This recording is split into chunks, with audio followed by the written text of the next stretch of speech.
When we allow that ego part of ourselves to come up and go, oh, look at all these things, look at all you've been through, look at all this stuff that you've done, and you know, you're still here, you're still standing, you're still doing these things, aren't you so wonderful and great? The realization is no one cares. And I don't mean that in a negative way. Oh my god, no one cares. It's no one gives a shit. Like, we're just all here living our lives, doing our best, doing our thing. The world doesn't really care, because the one thing I have learned through all of this is that it's all just about us. It's all about our journey, how we experience it, how we express ourselves, how we decide on the truth to what our reality is. Because it doesn't matter what subject, it doesn't matter what topic, there is going to be multiple sides to every single story and every single belief and every single thing that you were interested in. So there is never going to be one tangible idea, story, or truth that is something that this is it, this is what you need to lock into, and that's it. We have a choice. We live in this existence where we can bring in all this information, we can reach out for all this information, but at the end of the day, it's going to be up to us to decide what we want to believe, how we want to be in this experience of this 3D reality, of this whatever you want to call it, because everyone's going to call it something different, everyone's going to see it something different. But I do believe that we are literally creating this whole environment by ourselves through our mind.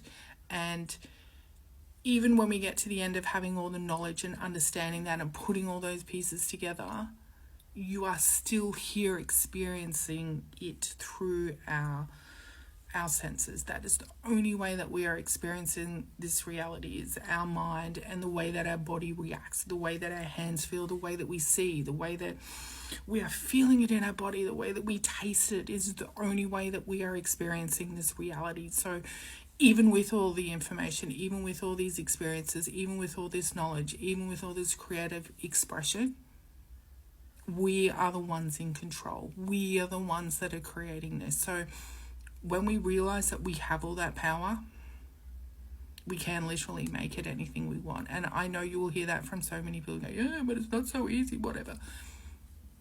I am telling you, it is literally all up to you. Everything you see, perceive, believe, feel, touch, experience, talk about, share, do, it's all you. Your life becomes so much easier once you realize that. And even though originally I thought that, you know, the end goal was, you know, getting to this some sort of samadhi state where you're just sitting in this constant enlightened way of being, that's not us experiencing this reality. So once you have all that knowledge and you have that belief and you see that you are the creator of this experience, and you can make it what you want it to be, you can get to choose the experiences that you have, you can use every single thing that you have and create it into something that you want. And it's all part of the journey, it's all part of the experience. And you get to actually live inside this 3D body without trying to reach for something else outside of us, or trying to reach for that escape from this reality. Instead, you will try to reach for the enlightenment. You will realize that you don't need it because you're already in control, and you're going to bring it back down to this 3D reality, and you're going to make it yours, and you're going to enjoy it, and everything's just going to be everything that you ever wanted. And I don't know where this video went, that's not where I started, but this is where we are. Okay, bye.